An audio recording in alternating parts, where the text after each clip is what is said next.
Hello everyone, সবাইকে জানাই good morning. Susmita lifestyle ব্লগে সবাইকে জানাই ওয়েলকাম। তো এখন থেকে আমার ব্লগটা স্টার্ট করছি। এখন বাজে সকাল 7:30। তো আজকে খুব তাড়াতাড়ি ঘুম থেকে উঠেছি, কারণ চারিদিকে এত চেঁচামেচি হচ্ছিল। তা সেই জন্য আর আমরা মানে আমার ঘুম ভেঙে গেছে। আর কালকে না খুব অনেক রাত্রে ঘুমিয়েছিলাম, ঘুম ভাঙছিলই না, যে এত চেঁচামেচি হচ্ছে। তাই সকাল সকাল উঠে পড়েছি। তা এসেই দেখি যে রান্নাবান্না শুরু হয়ে গেছে, টিফিন দেওয়াও শুরু হয়ে গেছে। আর টিফিনে ছিল মুড়ি আর আলু চচ্চড়ি। তাই এসে দেখি অনেক কিছু জোগাড়ও হয়ে গেছে রীতিমতন। এই দেখো, আদা পেস্ট করা, এটা মনে হয় নারকেল বাটা, লঙ্কা পেস্ট আর রসুন পেস্ট করা, সব। আর এই হচ্ছে ঘুগনি মুড়ি সকালবেলা সবার টিফিন। আর দিচ্ছে আমার বাবা, সবাইকে এই পরিবেশনের জন্য বাবা।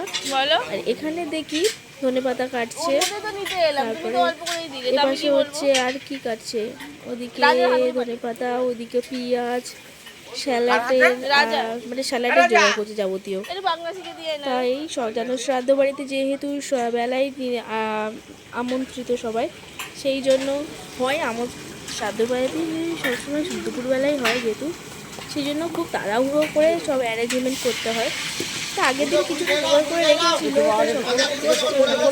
ছিল আর সকালে সব টেস্ট করে নিয়েছে।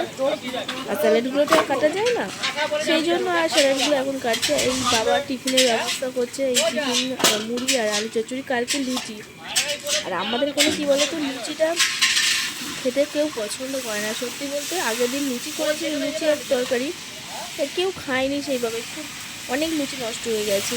তাই বলা হয়েছে যে আলু চচ্চড়ি আর মুড়ি খাওয়াবে, যেহেতু ওবেলায় খাওয়া একমাত্র তোমরাই খেতে বসেছো জানে, সেই জন্য বলেছি একমাত্র তোমরাই খেতে বসেছো, জাস্ট মুড়ি আর আলু চচ্চড়ি। আমরা কেউ ওটা এটো করব না, আমরা বাড়ি সব নিয়ে চলে নতুন গেছি। বাড়ি নিয়ে চলে এসেছি। আর যেহেতু দুপুরবেলায় তোমরা বড় ঠিক আছে, আমরা তো সব এটো করে খাবো আছে না। প্যান্ডেল, সেই জন্য আর আমরা জায়গাগুলো নোংরা করলাম না। তো এরা তো দৌড়দি ভালো আছে, এরা এখানেই খেয়ে নিল। এই হচ্ছে আমাদের সরবদার ছোট কাকা, এই নিয়েও হালাই করে যেমন আছে রয়েছে। তেমন। সব দেখে শুনে তো নিতে হবে, যেহেতু বাড়ির এটা কাজ। পুরো প্যান্ডেল তোমাদেরকে রাউন্ডে দেখালাম, অনেক সিট করেছে, যে মানে কোনো মানুষ যেন না অসুবিধা হয়, মানে কেউ যেন না খাবার সময় লাইনে শ্রাদ্ধ থাকে। বাড়ির কাজ আবার এই ভালো জিনিসটা হয় না, কিন্তু খুব ভালো খারাপ লাগে, যেহেতু দুপুরবেলা হজমই হয় না। সবাই খিদে পায়। তাই জন্য কেউ যেন না লাইনে থাকে, সবাই আসবে রীতিমতো যেন টেবিলেই বসতে পারে, এরকম ব্যবস্থা করা হয়েছে। তো এদিকে হচ্ছে আমার জায়পুর পুরাতন বাড়ি, এখানেও একটা প্যান্ডেল হয়েছে। আর জায়পুর নতুন বাড়িতেও একটা প্যান্ডেল করেছে। আর এই হচ্ছে গেট, এটা হচ্ছে স্কুল মাঠ। এই পেছনেই আমাদের স্কুল মাঠ, আমাদের আগে অনেক দিন আগে স্কুল মাঠে যেত। তা ওই স্কুল মাঠেই আমাদের প্যান্ডেল হয়েছে, কারণ আমাদের স্কুল মাঠ ছাড়া আর কোথাও প্যান্ডেলের জায়গা নেই। আমাদের আছে, আমার জায়পুরের নেই। তাই এই হচ্ছে ভেটকি মাছ ধোয়া হচ্ছে, এখানে বাটি টাটি দিয়ে সব রেডি করা হচ্ছে, মানে সবাই মিলে হাত লাগানো হচ্ছে। এরা হচ্ছে আমাদের বাড়ির গেস্ট, জায়বু বন্ধু। ওরাও কিন্তু কমে যাচ্ছে না, সবাই হেল্প করে জায়বুকে, কারণ সবাই জায়বুকে খুব ভালোবাসে। আর এখানে দেখুন সব বাড়ির ছেলেপুলেগুলো, এদের ঘুম ভাঙে না, ঠেলে ঠেলে পাঠানো হয়েছে, কারণ সারা রাত এরা ফোন দেখবে আর দেখার পর বেলা পর্যন্ত ঘুমাবে। তাই এখনও এদের ব্রাশ ঘষতেই রয়েছে। এই হচ্ছে আমাদের পুকুর। এবার আমি বাড়িতে প্রবেশ করছি, আমি ভিডিও করে আস্তে আস্তে দেখি এনারা মুড়ি নিয়ে বসে পড়েছেন। আমার জন্য কোনো অপেক্ষা করার জায়গায় রাখেনি, মুড়ি নিয়ে রীতিমতন খাওয়া শুরু করে দিয়েছে। আমার মেয়েও শুরু করে দিয়েছে। খাচ্ছ তো, না হলে আমি দুধ দেখো মুড়ি তোমরা খাইয়ে কি দেবো। করে।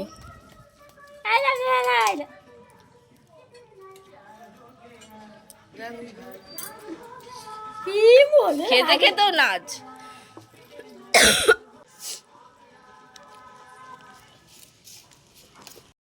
তাই মুড়ি টুড়ি খাওয়া দাওয়ার পরে আমরা বসেছি চায়ের আসর নিয়ে। যেহেতু মেজাইবু আছে, সেই জন্য মেজাইবুর জন্য চা করছে, একেবারে আমাদের জন্যই করে নিল। টিফিন খাওয়া হয়ে গেছে, এবার মেয়েকে খাওয়াতে বসাবো। কিছুটা খেয়েছে, আমাদের সঙ্গে অল্প খেয়েছে, পেট ভরেনি। তা ওখানে গেলে তো আমি আর আসতে পারবো না সচরাচর, সেই জন্য একেবারে ওকে একটুখানি পেট ভরে হালকা খাইয়ে, আবার দুপুরবেলার দিকে ওকে চান করিয়ে খাইয়ে দাইয়ে নিয়ে যাব। তা আজকে ওদের হচ্ছে কাল আসুস তুলবে, কারণ অনেক প্রায় ক্ষেত্রেই ওরা 1 বছর বাদেই কালাশস তোলে। কিন্তু যেহেতু ওনার দাদার ছেলের সামনেই মুখে ভাত, এই জানুয়ারি বা ফেব্রুয়ারি মাসের দিকেই মুখে ভাত, তা 1 বছর তো যেহেতু হচ্ছে না, সেই জন্য 1 বছর তো ওয়েট করতে পারবে না, তাই জন্য কালা সসটা তুলে নিচ্ছে। তো তা মেয়েকে আর খাওয়াতে বসাবো কি, আমার জামাইবু ডাকাডাকি করছে দেখবি আয় দেখবি আয় দেখবি আয় করে, কি দেখবো না।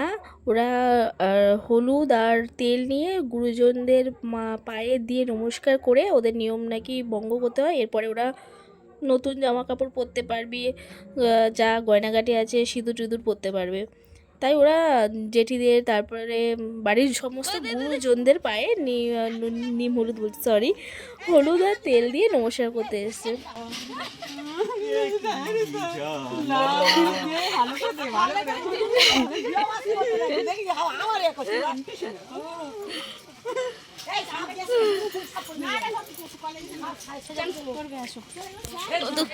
এই দাঁড়াও, কি গো এখানে চান করে নাও, এক ডুব মেরে চলে যাও।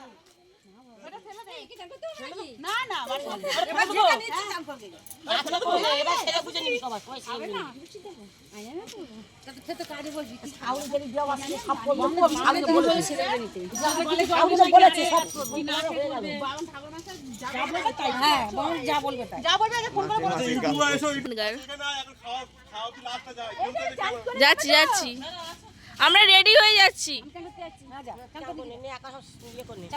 এ টাটা দিয়ে যাও। ও সরদা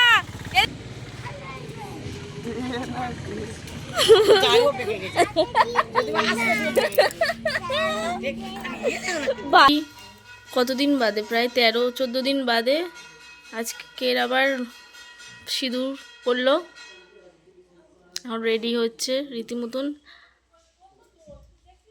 পুরাতন আগে যেরকম ছিল ইয়ং বেলায় সেম চলে এসছে আগের এতে।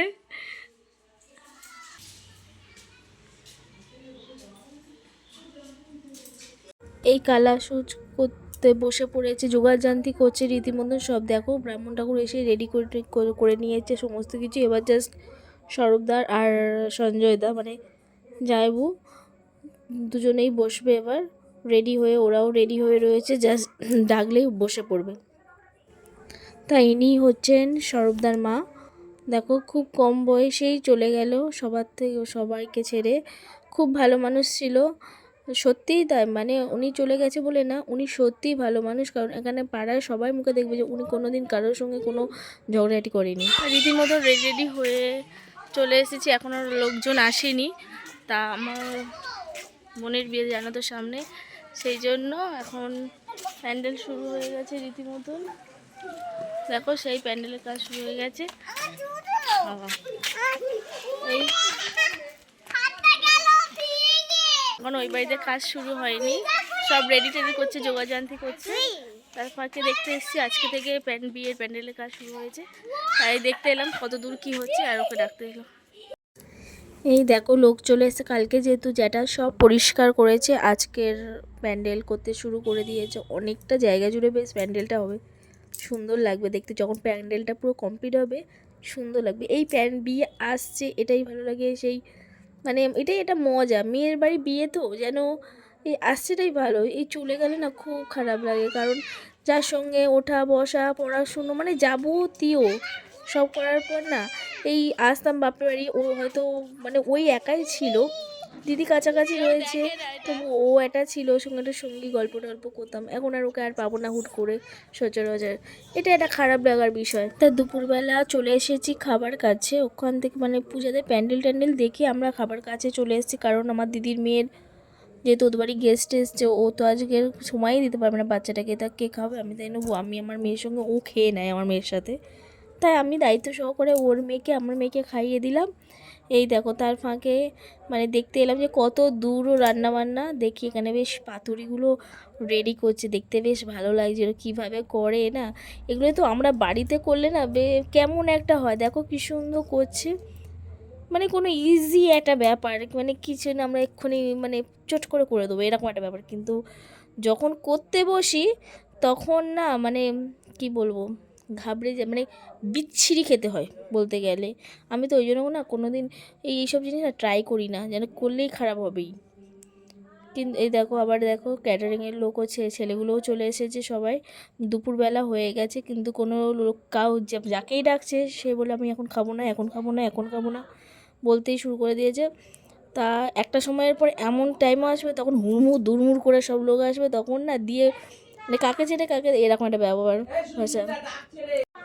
তারপরে আর যেহেতু বসার জায়গা অনেক না, এই হুড়মুড় দুড়মুড় করে একসঙ্গে ঢোকার ব্যাপারটা নেই, রিল্যাক্সে বসে রিল্যাক্সে খাও। তা দেখো তোমরা সবই রেডি, জাস্ট লোক আসবে, খাওয়া দাওয়া করবে আর পাতুরি গরম গরম সার্ভ করবে। তা অনেক ডাকাডাকি পড়ার পর ওদের খাইয়ে দাইয়ে রীতিমতন আমি আমার খুব খারাপ নিয়ে তারপরে সবাই মিলে, এটা হচ্ছে ননদের ছেলে, সবাই মিলে বসে পড়লাম। দেখো এখনো টেবিল ওদিকে টেবিল এদিকে টেবিল ভরা রয়েছে, ডেকে ঢুকে এই হয়েছে, তা অঢেল ওপাশেরগুলো ফাঁকা রয়েছে। আমরা খেতে বসে পড়েছি। দেখো ওইদিকে একটা চেয়ার ফাঁকা ছিল। তা এটাই হচ্ছে ফার্স্ট ব্যাচ, আমরাই ফার্স্ট ব্যাচে বসেছি। বেলা 1:30, তাই খেতে বসে 2টো বেজে যাবে। তা আমরা খেতে শুরু করে দিলাম। বেশ মানে খুব সুন্দর রান্নাগুলো করেছে। তা দেখো সবাই বসে পড়েছি, এবার জাস্ট প্লেটে দেবে। আমার মেসদি আবার ওখান দিয়ে হাই হাই করছে।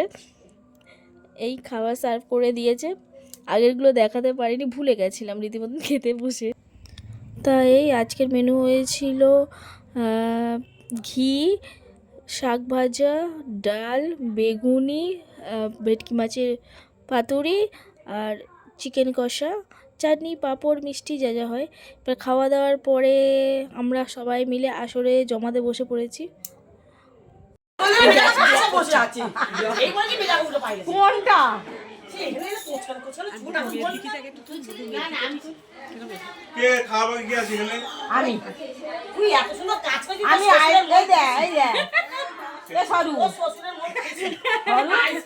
আইসক্রিম পাইনি।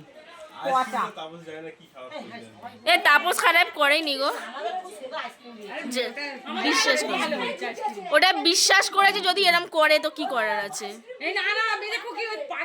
তাই সবার খাওয়া দাওয়ার পরে আমার জামাইবাবুদের ঠেলে ঠেলে পাঠানো হচ্ছে, বেলা হয়ে গেছে, খেয়ে নাও খেয়ে নাও খেয়ে নাও, না ওরা আমাদের সঙ্গে বসে গল্প করবে লোকজন, তার রীতিমতন ঠেলে জোর করে পাঠানো হয়েছে। ওদের যেহেতু আজকের খেতেই হবে, আবার পিঠে টিটে দিয়ে বোঝানো হচ্ছে, আমার দিদি মেজদি বোঝাচ্ছে যে পিঠে টিটে দিয়ে খেতে হয়। তা পিঠে রেডি করা আছে, ও শুধু খাবে গিয়ে। তা পার করা মানে পাঠিয়ে দেওয়ার পর এখন আমরা ফের গল্প নিয়ে বসে। আজকে সারাদিনের ব্লগটা কেমন লাগলো বলো। তো আজকের পর্যন্ত ব্লগটা এই পর্যন্ত, ভালো লাগলে লাইক কমেন্ট শেয়ার করো। আর এখনকার জন্য টাটা, গুড নাইট।